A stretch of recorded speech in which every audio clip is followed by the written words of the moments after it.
तो आइए फ्रेंड्स, हम लोग आज सीखेंगे कि कोलेस्ट्रॉल रिएजेंट जो होता है उसको आप कैसे अपने सेमी ऑटो एनालाइज़र में प्रोग्रामिंग कर सकते हैं। तो हम लोग के पास कोई भी रिएजेंट नया रिएजेंट आता है तो उसमें एक लिटरेचर मिलता है, ठीक है। जैसे ये हम लोग के पास एरबा कंपनी का कोलेस्ट्रॉल का रिएजेंट है और ये लिटरेचर जो होता है वो बहुत इम्पोर्टेंट होता है। इसमें आपको पैरामीटर्स दिया हुआ रहता है। देखिए ऐसे पैरामीटर्स दिया हुआ है, इसको आपको पहले सेट करना होता है सेमी ऑटो एनालाइज़र में, ठीक है।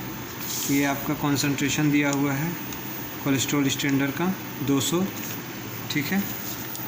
और आप पीछे जब इसको देखते हैं तो ये टेस्ट प्रोसीजर दिया हुआ है कि टेस्ट को रन कैसे करना होता है। और ये नॉर्मल वैल्यूज़ तो काफ़ी इम्पोर्टेंट है, पैरामीटर्स सेट करना और इस लिटरेचर को पढ़ना, ठीक है ना। इसके बिना आपको टेस्ट अच्छे से रन नहीं हो सकता, या यूँ कहें कि टेस्ट रन नहीं होगा।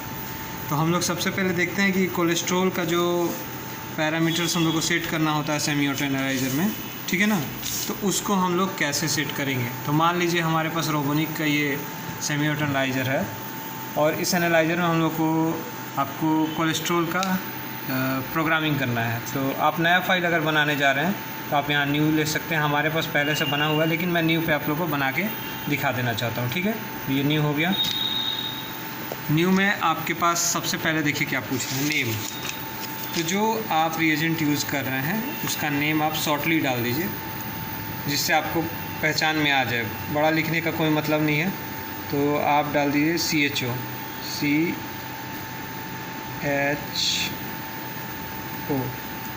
ठीक है। और यहाँ से इंटर को प्रेस कर दीजिए। अब पूछ रहा है मोड, ठीक है ना। तो मोड को क्लिक कर लीजिए और आप चले आइए अपने यहाँ ऐसे पैरामीटर्स। देखिए मोड क्या दिखा रहा है, एंड पॉइंट। तो आप यहाँ पे एंड पॉइंट को सिलेक्ट कर लीजिए। देखिए एंड पॉइंट हो गया। ब्लैंक यस नो कब कर सकते हैं, यहाँ पे देखना होता है। ब्लैंक विथ रिएजेंट, अगर रिएजेंट से ब्लैंक कंपनी बता रही है कि लगाना है तो आप इसको यस कर सकते हैं, ठीक है। या जिसमें स्टैंडर्ड लगता है उसमें लगभग में आपको ब्लैंक लगता ही लगता है, ठीक है। तो यहाँ से यस कर लेंगे, ठीक है ना। QC नहीं लगाना है हम लोग को, जब लगाना होगा तो आपको यस करना है। फिर से ये फ़िल्टर आ गया, ये दो फ़िल्टर पे काम करता है। तो सबसे पहले फ़िल्टर 1 340, देखिए फ़िल्टर 1 वेव लेंथ ही फ़िल्टर होता है, ठीक है ना। तो इसमें कंफ्यूज नहीं होना है। फ़िल्टर 1 और 2 है, तो यहाँ वेव लेंथ 1 और 2 है। तो वेव लेंथ 505, तो इसको सिलेक्ट करेंगे। 505 के आसपास जो होगा, अगर इसमें आपको 505 नहीं मिल रहा तो उसके आसपास जो होगा उसको सिलेक्ट करना है। 510 को कर लेंगे। फ़िल्टर 2 देखिए, फ़िल्टर 2 वेव लेंथ 2 670 के आसपास 630 है, इसको सिलेक्ट कर लेंगे, ठीक है। लैग टाइम, हमारा लैग टाइम नहीं दिया हुआ। जिस रिएजेंट में लैग टाइम नहीं दिया हुआ रहता है आप खुद से 5 सेकेंड डाल दीजिए, ठीक है ना। तो इसको हम 5 सेकेंड डाल दे रहे हैं। रीड टाइम इसमें नहीं डालना है, ठीक है, क्योंकि इसमें दिया ही नहीं है। जो देगा इसमें उसको आपको इंटर करना है। नॉर्मल, ये नॉर्मल वैल्यूज़ यस, नॉर्मल लो और हाई। देखिए क्या है नॉर्मल लो 0 और नॉर्मल हाई 200। तो 0 रहने देते हैं, इसको कर देंगे 200, ठीक है। इसके बाद यहाँ से स्किप। अब हम लोग को वॉल्यूम जो है सही है। देखिए यहाँ वॉल्यूम दिया हुआ है, रिएजेंट वॉल्यूम 500 या 1000, ठीक है ना। तो हम लोग को 500 रखना है। स्टैंडर्ड इसमें लगेगा तो स्टैंडर्ड के लिए हम लोग यस कर देंगे। अब देखिए यहाँ क्या पूछ रहा है, स्टैंडर्ड नंबर, एक ही स्टैंडर्ड लगाना है तो यहाँ 1 कर देंगे, ठीक है। अब पूछ रहा है कॉन्सेंट्रेशन, तो ये आपको कहाँ मिलेगा। देखिए कॉन्सेंट्रेशन आपको यहाँ मिल जाएगा, कोलेस्ट्रॉल स्टैंडर्ड 200। आपको ऐसे नहीं समझ में आ रहा है तो हम लोग का जो केमिकल आता है ना उसके साथ ये स्टैंडर्ड आता है। स्टैंडर्ड कॉन्सेंट्रेशन इस पर देखिए ध्यान से, इस पर दिया हुआ है 200। तो इसको यहाँ 200 डाल देंगे,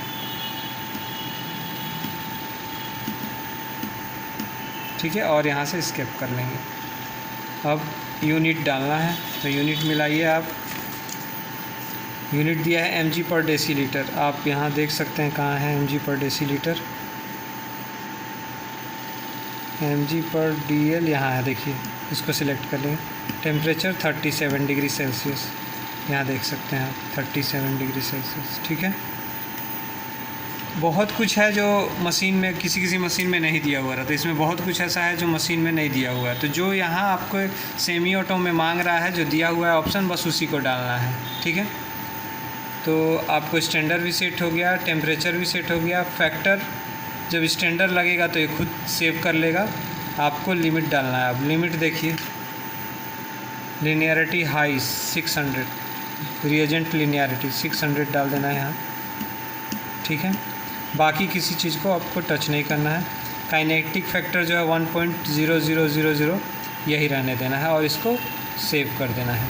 तो इस तरीके से हम लोग का नया फ़ाइल तैयार हो गया। आप यहाँ से नेक्स्ट जाइएगा तो यहाँ कोलेस्ट्रॉल का फ़ाइल आपको मिल गया है। अब इसको सिलेक्ट कीजिएगा तो आपको स्टैंडर्ड लगाने का ऑप्शन यहाँ से मांगेगा। तो यहाँ से स्टैंडर्ड लगाने के लिए आप फ़ाइल खोल सकते हैं। टेम्परेचर मशीन लेगा और फाइल खुल जाएगा।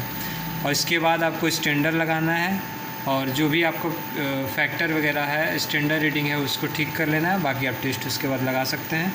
तो यही प्रोसीजर है कोलेस्ट्रॉल रिएजेंट का पैरामीटर सेट करने का सेमी ऑटो एनालाइज़र पे, ठीक है। तो आई होप मुझे ऐसा महसूस हो रहा है कि आप लोगों को समझ में आ गया होगा। अगर नहीं समझ में आएगा तो आप कमेंट कर सकते हैं, ठीक है। Okay, thanks.